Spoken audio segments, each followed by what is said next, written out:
ദൈവത്തിന് സ്തോത്രം. പ്രഭാത മന്നയിലേക്ക് ഏവർക്കും സ്വാഗതം.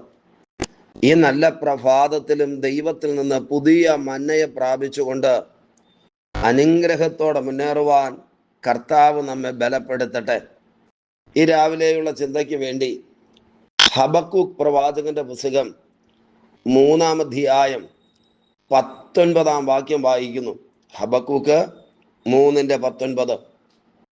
യഹോവയായ കർത്താവ് എൻ്റെ ബലമാകുന്നു, അവൻ എൻ്റെ കാൽ പേടമാൻ കാൽ പോലെ ആക്കുന്നു, ഉന്നതികളിന്മേൽ എന്നെ നടക്കുമാറാക്കുന്നു. പ്രിയരെ, അനുഗ്രഹിക്കപ്പെട്ട പ്രവചന ദൂത് നമ്മുടെ ജീവിതത്തിൽ അക്ഷരം പ്രതി നിറവേറുവാനിടയായി തീരട്ടെ. ഹബക്കൂക്ക് ദൈവമുഖത്തേക്ക് നോക്കി പറയുകയാണ്, കർത്താവ് എൻ്റെ ബലമാകുന്നു. ആമേൻ. എപ്പോഴാ ബലം നമുക്ക് ആവശ്യമായിരിക്കുന്നത്? ജീവിതത്തിൽ എവിടെയെങ്കിലും ബലഹീനപ്പെട്ടു പോയാൽ അവർക്കാണ് ബലത്തിൻ്റെ ആവശ്യമുള്ളത്. ഇവിടെ ഹബക്കൂക്ക് പറയുന്നു, എൻ്റെ ബലം വിളഞ്ഞു കിടക്കുന്ന തോട്ടങ്ങളും കാഴ്ച നിൽക്കുന്ന മുന്തിരിത്തോട്ടങ്ങളും അത്തിയും ഒന്നുമല്ല, എൻ്റെ ബലം എൻ്റെ കർത്താവാകുന്നു. പ്രിയരെ, ദൈവത്തിൽ ബലം കണ്ടെത്തിയ ധാരാളം പേരെ തിരുവചനത്തിനകത്ത് കാണാം. ന്യായാധിപന്മാരുടെ പുസ്തകം വായിക്കുമ്പോൾ ഒരു ഗിദെയോന്റെ ചരിത്രം എഴുതിയിട്ടുണ്ട്. ഇസ്രായേൽ ജനത്തെ തകർത്ത് കളയേണ്ടതിന് മിദ്യാനിയ ശക്തികൾ എഴുന്നേറ്റ് വരുമ്പോൾ ഗിദെയോനെ നോക്കിയിട്ട് ദൈവം പറഞ്ഞു, നിന്റെ ഈ ബലത്തോടെ പോകാം. ശത്രുവിന്റെ മുൻപിൽ നിൽക്കുവാൻ ബലമില്ലാത്ത ഗിദെയോനെ ദൈവം ബലപ്പെടുത്തി.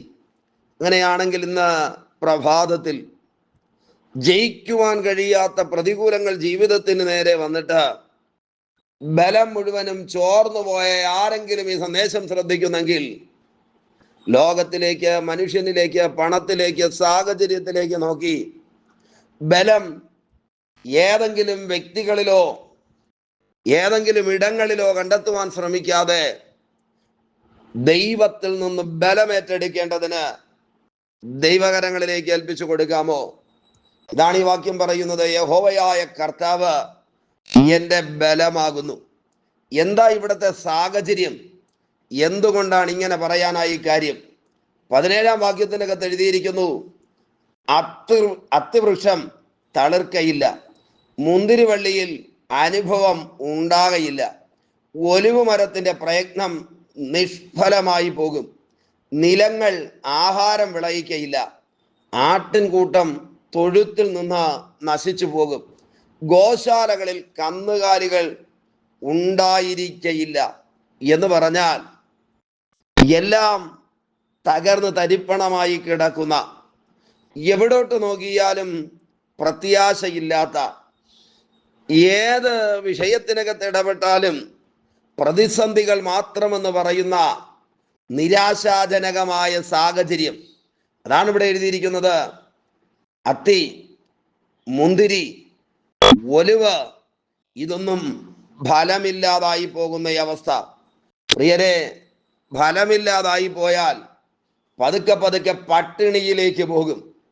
അവിടെ എഴുതിയിരിക്കുന്നു, നിലങ്ങൾ ആഹാരം വിളയിക്കയില്ല എന്ന് പറഞ്ഞാൽ കണ്ണിന്റെ മുൻപിൽ ക്ഷാമം ഭയങ്കരമായി കൊടികുത്തി വാഴുകയാണ്. ഗോശാലകൾ കന്നുകാലികളെ കൊണ്ട് നിറയുമെന്നല്ല, കന്നുകാലികൾ ഇല്ലാതായി പോകുന്ന അവസ്ഥ. ഇപ്പോൾ ആഹാരമില്ല, കന്നുകാലികളില്ല. അടുത്ത വാക്യം എഴുതിയിരിക്കുന്നു, എങ്കിലും ഈ പ്രതിസന്ധികളിലൂടെയാണ് ഞാൻ കടന്നു പോകുന്നതെങ്കിലും, പ്രശ്നങ്ങൾ എൻ്റെ മുൻപിലുണ്ടെങ്കിലും, നട്ട പ്രതീക്ഷയോടെ വളർത്തിയ അത്തിയും കായ്ക്കുമെന്ന് കാത്തിരുന്ന മുന്തിരിവള്ളിയും എണ്ണയെടുക്കാമെന്ന പ്രതീക്ഷയോടെ പറഞ്ഞ ഒലിവും ഫലം തരാതെ നിരാശാജനകമായ സാഹചര്യത്തിലോട്ട് മാറിയാലും, ആഹാരം നിലത്ത് നിന്ന് വിളയിക്കാത്ത അനുഭവത്തിൽ ഒരു കൊയ്ത്തില്ലാത്ത അവസ്ഥയിലോട്ട് പോയാലും, ആട്ടിൻകൂട്ടം തൊഴുത്തിൽ പെറ്റുപെരുകി എന്നല്ല എഴുതിയിരിക്കുന്നത്. ആട്ടിൻകൂട്ടം തൊഴുത്തുകളിൽ കണ്ണിന്റെ മുൻപിൽ നശിച്ചു പോകുകയാ.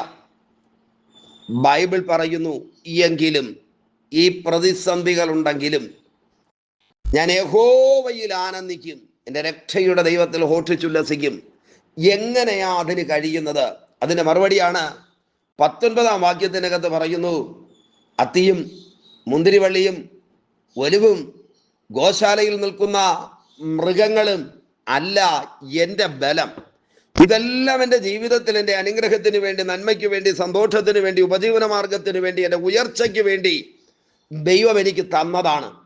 പക്ഷേ ഒരിക്കൽ പോലും എൻ്റെ ബലം എന്നെ നിലനിർത്തുന്നത്, എന്നെ മുൻപോട്ട് കൊണ്ടുപോകുന്നത് ഈ അനുഗ്രഹങ്ങളിൽ ആശ്രയിച്ചല്ല ഞാൻ ജീവിക്കുന്നത്. ഈ പ്രഭാതത്തിൽ അങ്ങനെ പറയാനായി കഴിയുമോ? യഹോവയായ കർത്താവിൻ്റെ ബലം എല്ലാം പ്രതിസന്ധികളായി, പ്രശ്നങ്ങളായി കുരുങ്ങി കുഴഞ്ഞു മറിഞ്ഞു കിടക്കുമ്പോഴും പറയുകയാണ്, എൻ്റെ ബലം യഹോവയായ കർത്താവാണ്. ഈ രാവിലെ വേദനകളിലൂടെ കടന്നു പോകുന്നവരുണ്ടോ? പ്രശ്നങ്ങൾ അനുഭവിക്കുന്നവരുണ്ടോ?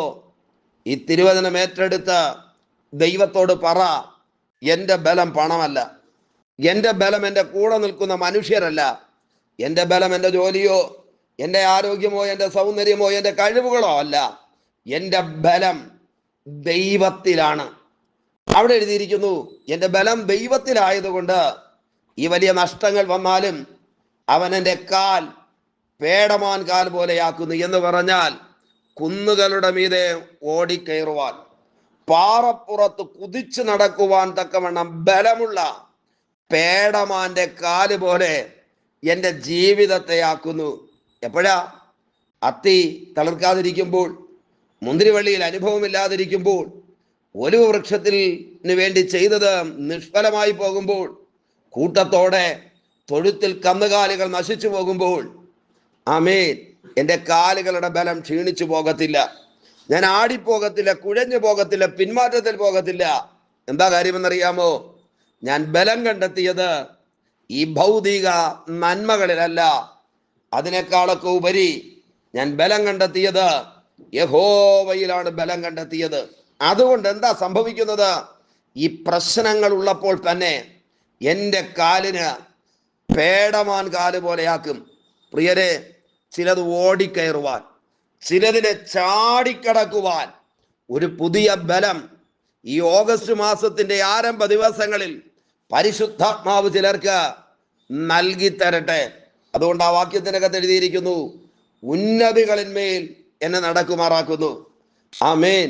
നോക്കുക, ഈ നഷ്ടങ്ങൾ വന്നപ്പോൾ, ഫലം ശേഖരിക്കുവാൻ പറ്റാത്ത അവസ്ഥകൾ വന്നപ്പോൾ, ഗോശാലകളെല്ലാം കാലിയായപ്പോൾ ഞാൻ താഴ്ചയിലോട്ട് പോകുമെന്നല്ല, ഞാൻ തകർന്നു പോകുമെന്നല്ല, നിരാശ എന്നെ പിടിച്ചു വയ്ക്കുമെന്നല്ല, ഈ വലിയ പ്രശ്നങ്ങളൊക്കെ എൻ്റെ മുൻപിലുണ്ടെങ്കിലും ഞാൻ അടുത്തതിലേക്ക് കയറി പോകുവാൻ ഉന്നതികളിന്മേൽ എന്നെ നടക്കുമാറാക്കുന്നൊരു ദൈവമുണ്ട്. ഞാൻ നടന്നു എന്നല്ല, എന്നെ നടക്കുമാറാക്കുന്നൊരു ദൈവം. ഈ പ്രഭാതത്തിൽ കണ്ണിൻ്റെ മുൻപിൽ പ്രതിസന്ധികൾ ഉണ്ടെങ്കിലും കാലുകൾ ഇടറിപ്പോകാതെ കുന്നുകളിൽ മീതെ കുതിച്ച് പേടമാൻ ചാടിപ്പുറപ്പെടുന്നത് പോലെ ജയത്തിലേക്ക്, ഉയർച്ചയിലേക്ക്, അനുഗ്രഹത്തിലേക്ക്, വിടുതലിലേക്ക്, അത്ഭുതത്തിലേക്ക് ദൈവം നടത്തുന്ന മണിക്കൂറുകളായി തീരട്ടെ. എങ്ങോട്ടാ? താഴ്ചയിലോട്ടല്ല, നഷ്ടങ്ങളുടെ നടുവിലും ഉന്നതികളിലേക്ക് കയറിപ്പോകുന്ന ദൈവവൈതലിൻ്റെ ആത്മിക അനുഭവങ്ങൾ. കാരണം എൻ്റെ ബലം എൻ്റെ കർത്താവാണ്. ഇന്ന് പ്രഭാതത്തിൽ ഈ വചനത്തിൻ്റെ നന്മ നമ്മുടെ ജീവിതത്തിൽ വെളിപ്പെടേണ്ടതിന് പ്രാർത്ഥിക്കാമോ ദൈവത്തോട്? പരിശുദ്ധ ദൈവമേ, സ്വർഗസ്വപിതാവേ, ഈ സന്ദേശം കേട്ടുകൊണ്ട് പ്രാർത്ഥിക്കുന്ന മുഴുവൻ പേരെയും തൃക്കരങ്ങളിൽ ഭരമേൽപ്പിക്കുന്നു. ദൈവം അനുഗ്രഹിക്കണമേ, സഹായിക്കണമേ, പൊന്നുകരങ്ങളിൽ വഹിക്കണമേ, നന്മകളെ കൊടുക്കണമേ.